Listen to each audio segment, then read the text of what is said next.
बिस्मिल्लाहिर्रहमानिर्रहीम। सरगर्मी chapter number 3 की हमने करनी है।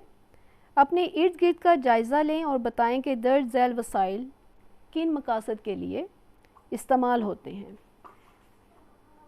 नंबर 1 में है ज़मीन, फिर पानी, ख़ाम तेल। ज़मीन इस्तेमाल होती है ज़रात के लिए और रिहाइश के लिए, कारखानों के लिए, कारखानों की तमीर के लिए।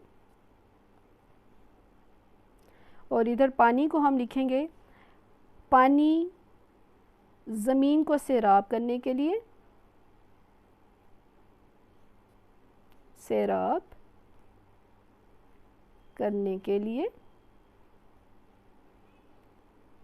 और फिर हम लिखेंगे कि पानी पीने के लिए, बिल्कुल पीने के लिए,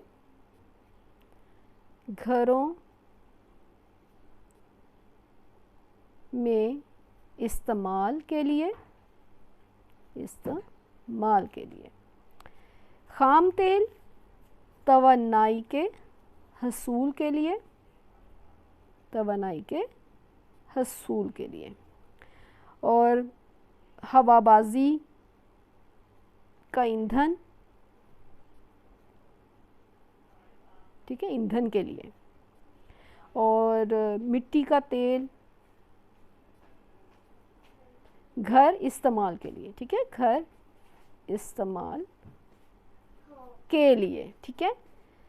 इसमें ख़ाम माल को आप ये समझना ज़रूरी है कि ख़ाम माल को ना रिफ़ाइन करके काबिल इस्तेमाल भी बनाया जाता है। इसमें इससे ख़ाम तेल से जो है वो पेट्रोल, मिट्टी का तेल, डीज़ल वगैरह वो सब बनते हैं, ठीक है। और फिर उसको मुख्तलिफ़ केमिकल्स में भी चेंज किया जा सकता है। और फिर ख़ाम तेल से प्लास्टिक वगैरह भी बनाए जाते हैं, मुख्तलिफ़ केमिकल्स भी बनाए जाते हैं। और ये कॉस्मेटिक्स वगैरह के लिए भी यूज़ होता है। ये ख़ाम तेल आपके लिए न्यू चीज़ है, इसलिए मैंने ज़रूरी समझा कि इसको मैं एक्सप्लेन कर दूं कि इसको रिफ़ाइन करके मुख्तलिफ़ मकासद के लिए इस्तेमाल किया जा सकता है। कि तवानाई के हसूल के लिए भी ईंधन का भी इस्तेमाल होता है, और भी घरों में इस्तेमाल के लिए भी होता है। फिर कॉस्मेटिक्स और प्लास्टिक्स के बर्तन वगैरह वो सब इसी से मुख्तलिफ़ प्रोसेस में गुज़र कर ये चीज़ें बनती हैं और फिर उनका इस्तेमाल किया जाता है।